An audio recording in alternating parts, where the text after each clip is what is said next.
welcome to that video where I talk about something that really worries me and I can't prove my position either positively or negatively.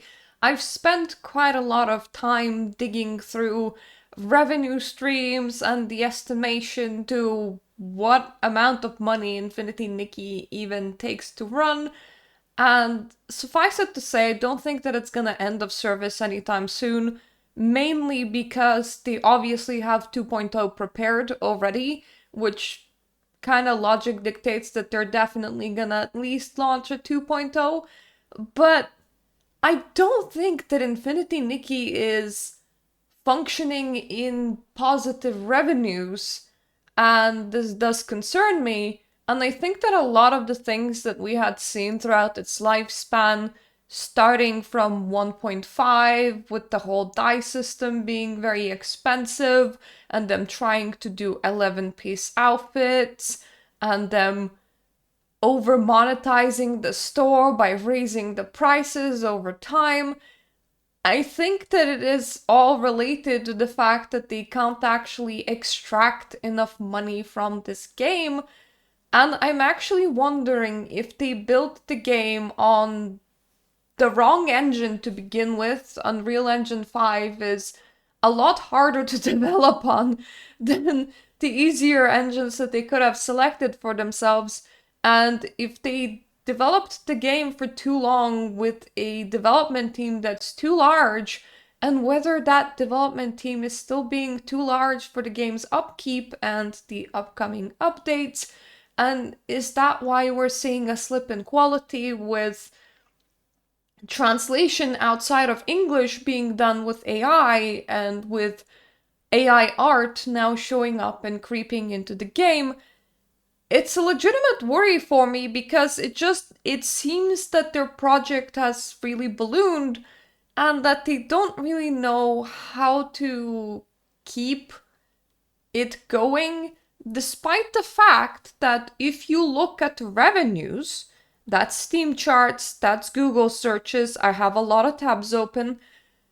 The revenue for a gacha game, pretty good. Like, we started on about $22 million on the first month.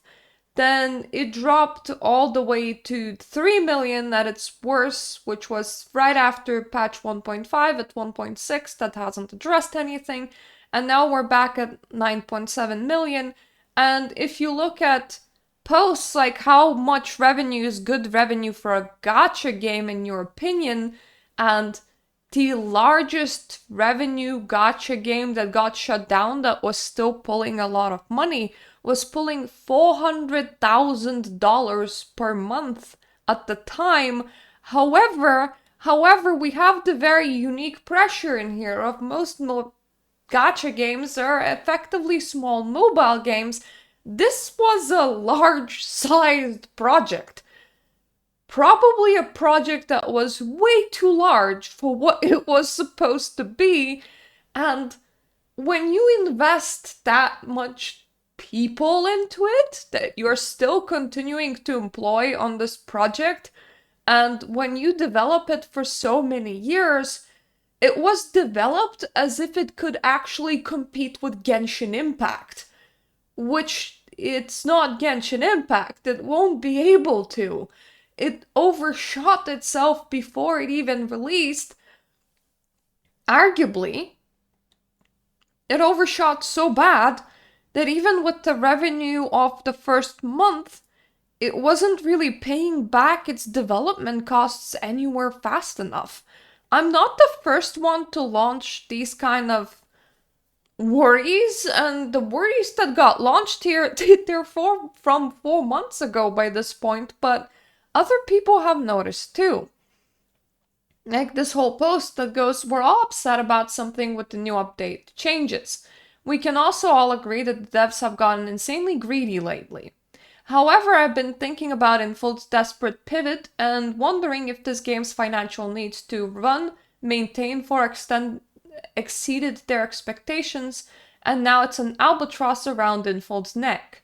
The following financial values below are all speculation and should not be taken as actual fact. We don't know how much this game cost to develop from the ground up. That may never be known to us, but they had a team of over 1,000 people. Yeah, they literally announced it themselves in 2024. I don't know if they still have 1,000 people employed for Infinity Nikki in particular, but that was a large team. For years, the development had to be going on for years, and turned out a rather large initial game. Based on triple other AAA titles, it could easily be anywhere from $50 to $500 million. All calculations will be in dollars, as that's my native currency, this poster says. Let's just say that this game was $250 million to make. 1 million a month to maintain the servers, another million to maintain a support team for mobile, PC, and console. I would argue that server maintenance is probably a lot lower, and that their support team is likely kind of bare bones because a lot of support tickets get answered by AI, which suggests that their support team isn't that large. They just have like a lot of technology trying to mitigate it, with real people only looking at the most pressing issues. The monthly new development costs, which are probably 3 million a month with a team of 1,000, I would say that their development team costs would be the largest cost in this game. So when their revenue fell for that 1 month to 3 million, that's barely meeting already outgoing development. Then there's advertising marketing, like Times Square, world advertising, live streams, and influencers. Times Square advertising, I would say out of that probably cost the most, as I don't think that they're paying influencers all that much, if anything. I have no guess, so maybe 10 million budget on advertisement for a game like that. It's a reasonable guess, though probably not per month. I would assume that by this point they would be cutting down on advertisement rather than advertising it harder. And a voice production budget in the mid-100,000s. So maybe this game costs Infold around 5 million a month to run maintain. That could probably be a reasonable estimate, considering that Genshin Impact costs something like $200 million a year. But that's because that game's going above and beyond, like they're hiring full orchestras, they're doing very elaborate events. A lot of that isn't the actual development budget, a lot of that is the extra knickknacks budget. The rest of the profit goes to paying down the initial debt of unknown value, because yes, Infold took out a debt to make this game. In December, maybe January, they made 30 million or so, from what records can be found. This has steadily been dropping over the months, with the monthly total for March being 6.9 million or so. And if we go to revenues right now, so March was about what here? January, February, March. So about 9 million still. Then it fell to 6 million. Then it stayed at 6 million for their 1.5 patch, which is a bit sad. Then it fell to 3.7 million, indicating that a lot of people left with 1.5 patch. And then it rose to 9.7 million again, which is impressive, but I think what happened at 1.5 patch is that they lost quite a lot of the audience that would have been paying them at the start of the game. So even with excellent, hard-hitting patches, their highs are unlikely to be this high unless they can get a substantial amount of new players in. If it's costing them 5 million a month to run and they only bring in 6.9 with sales steadily declining and players leaving, they may be in a tight situation financially. By the way, this isn't a think of the shareholders post. It's did they shoot themselves in the foot and are now in a money pit? I've never seen a game so desperate to generate new revenue streams so quickly, the dying system being one of the most greedy things I've ever seen. The rushed co-op to try and stop people from playing other games with their friends. So many of these things scream get this game out of the red. That's all, by the way. I'm not saying Nikki, I'm not saying save Nikki or anything. This is mostly just a shower thought on if they bit off more than they can chew and are now drowning in their own unsustainable debt. There has been quite a lot of good discussion inside the comment page, inside the comments for this thread in particular.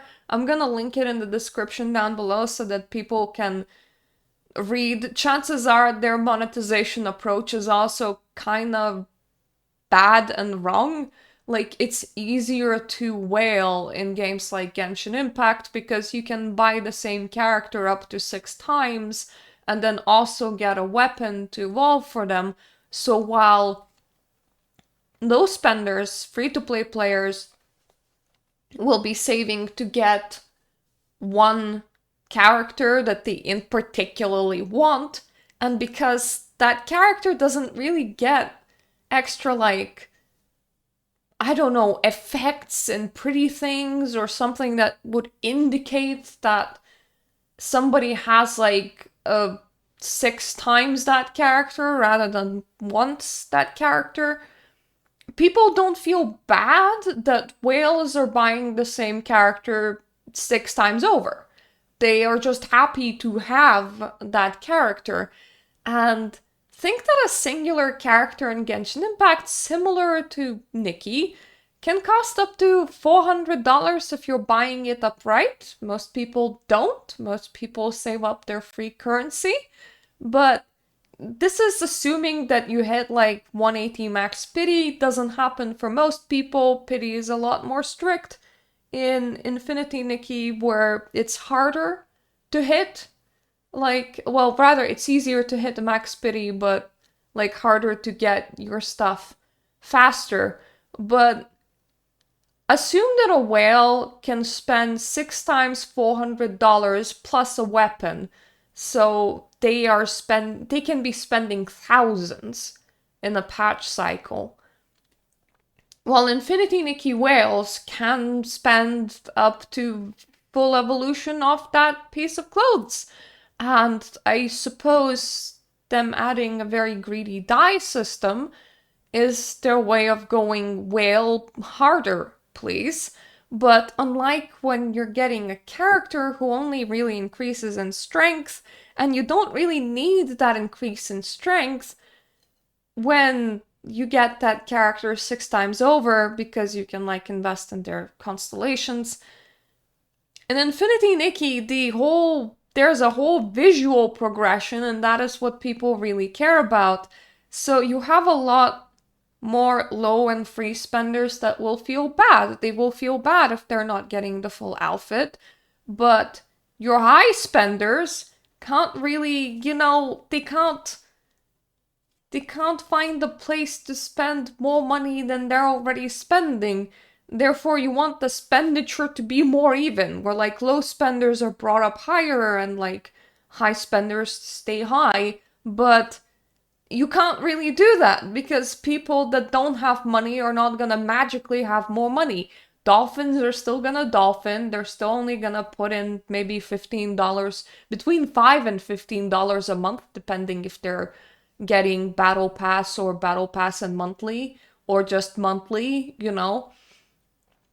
They're not gonna suddenly be like, oh yeah, because there's a visual incentive and because this game has a lower full spend ceiling that is possible, let me start matching whale revenue, and instead of investing like $15 a month, start investing like $400 a month. That's not gonna suddenly happen because that money is not gonna suddenly appear for that customer in order to be able to use it. That is why these games tend to rely on whales and why you want the whale ceiling to be very, very, very high. But you also want to retain a balance where your regular players don't feel fibbed and don't feel like they're like missing out on stuff while still allowing your whales to whale. And other gachas being fighting gachas, they now have a system going that makes this setup fairly easy to do, where you're like, okay, if you buy this character again and again and again, you can increase their like strength by a little bit, by a little bit, by a little bit. And I imagine that does add up and that is meaningful and is especially meaningful to those people. But low spenders feel a lot less influenced by that. And when you have a game based on aesthetics and you are releasing new systems that low spenders can't fully utilize, such as like dying system, because dying system is too expensive for your average person. So they got their monetization wrong, and they likely spent a lot of money on this game. I don't think that they want to shut it down because they haven't shut down a singular Infinity like Nikki game in this series yet. They're all still ongoing, pretty much, despite the fact that they make a lot less money than Love in Deep Space. But here's the issue, none of them had the investment of this game because all of them are mobile games. This one was like a full open world game. It was built to scale. Like this is a really big scale to build the game on. And I think they are really, really, really overshot how much they can extract back from players. And now that they have ruined their intro, I imagine getting new players is even harder than it used to be. I was trying to check something. I was trying to check how population health is, judging by the only data that we have, which is Steam. We only really have Steam data. So it's not indicative of a bad thing. Like, it seems that Infinity Nikki is mostly keeping their population. Like, 4,000 players at peak, and that was a disaster update. It dropped to like 1,000 at its lowest, and then in the most recent update it peaked to 3,900, which honestly is kind of upkeeping their own player base at about correct pace, I would say. I tried looking at what was the Google term Infinity Nikki, what was it popularity based on the time period. It peaked directly when the game was launching and when it launched. Like, majority of the searches, there's very few searches coming up to the launch window. Then in December when it launched, it had a lot of searches. And then it dropped, and then the controversy happened and the searches went up to like a little hill. And then it dropped again. So we have the interesting bit is that popularity of this game at about patch 1.4 is about the equivalent to popularity of this game is like in patch 1.6 and 1.7 and 1.8. So we had this little spike for the controversy and then it went back to normal. And we kind of see this with the revenues as well.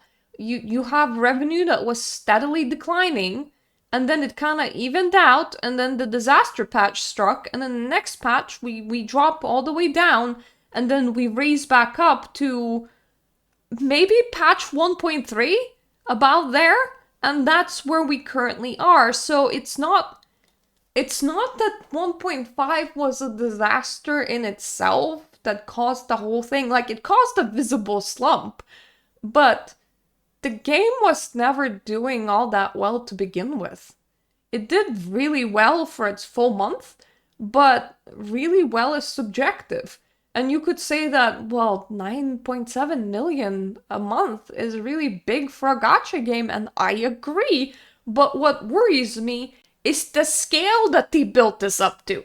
Like, this is not a sustainable scale for this game, and that is where my primary concern is coming from. And I think that that is exactly why we had seen such greedy monetization coming so fast for this game, and why we're seeing them cut down on quality control, like the translations and like using AI art. It's because the development for this game is purely not sustainable. So if I had to pull up my Oracle, then I would say that we're probably at this point, it looks like we're gonna maybe get to 3.0, and by that point, they will either have to drop the game severely in its development size and how often the updates release and its upkeep. We might actually just have a game that doesn't quite get shut down, but just kind of is kept up, but without like any significant developments to it, like story wise or actually playable content wise. So it just kind of exists. Like an old abandoned MMO kind of exists, but it's not like receiving any upkeep. Like Guild Wars 1 still exists, but it's not receiving expansions and it's not receiving updates. The servers are just kind of up. So I have a feeling that that's one of the outcomes. And the other outcome is that this is gonna be the first Nikki game that they're gonna end of service, just because what an unreal amount of workforce they needed to get this up and running and the amount of people that they're still employing.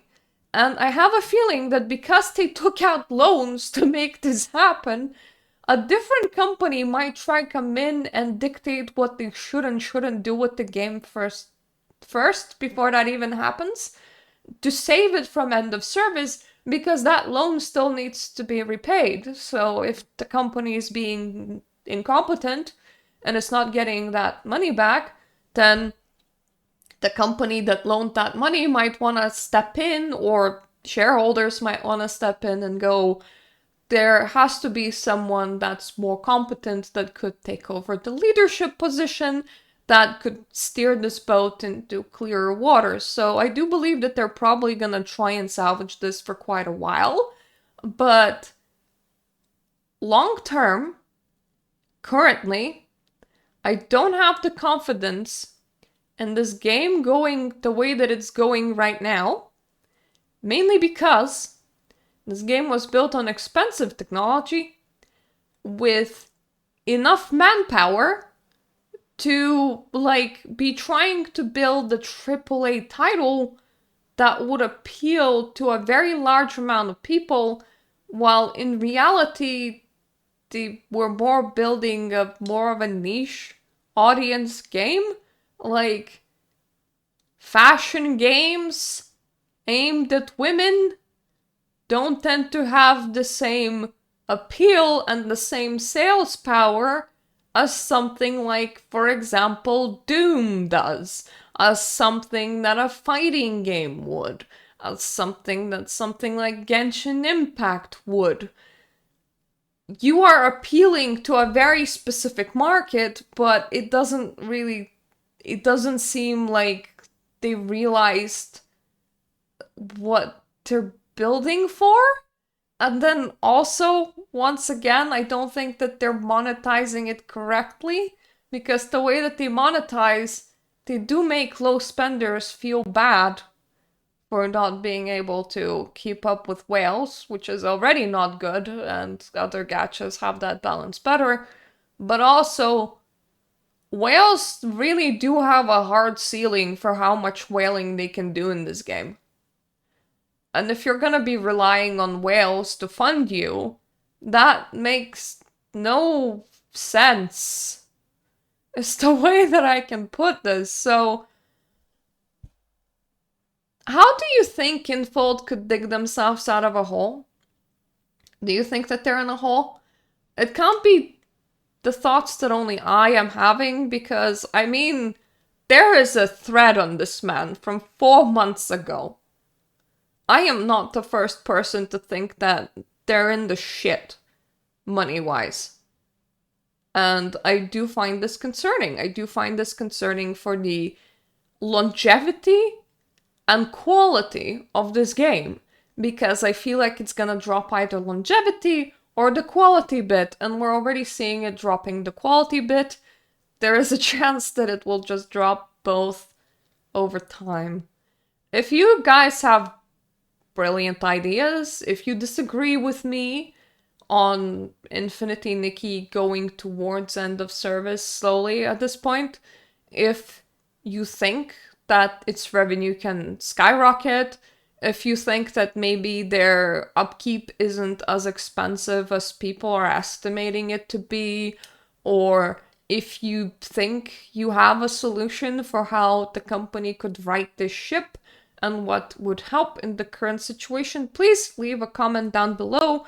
I would love to hear what the community thinks about this, and I'm not trying to fearmonger, because once again, I don't think that we're in a place where it's gonna end of service anytime soon. Like, we're not there yet. They have already made 2.0. It's definitely hanging out at least until December when they will release that, and probably it's gonna continue to hang out for a while. Once again, I would say that we're reaching Danger Noodle territory at about 3.0 in my personal estimation, but just the trajectory from the get-go doesn't feel good. It doesn't feel right, and it might explain a lot of what we had seen in the game so far. So please express your thoughts, tell me that I'm wrong, and I hope that I'm gonna see you on my other videos. Thank you so much for my Patreon supporters for letting me make all the videos in the world that I desire, including videos such as these where literally nobody and Mirta is just having thoughts at like 3 a.m. And honestly, it's 4:30 in the morning right now. I am nocturnal, so this isn't even a lie. Like, nobody asked this question. Nobody asked for this video to be made. Meanwhile, me. So, you know. Anyway, thank you so much for allowing me to have the freedom to make any kind of videos that I want to make. I am once again not trying to doomsay and doom spread and be doom and gloom, because I do want this game to succeed. And I hope I'm gonna see you on my other videos, ones that are hopefully a bit happier and where I don't have really odd speculative thoughts. I couldn't put this down. It's like a worm in my head, so I had to get it out. Anyway, thank you for watching. See you the next time. Toodaloo for now.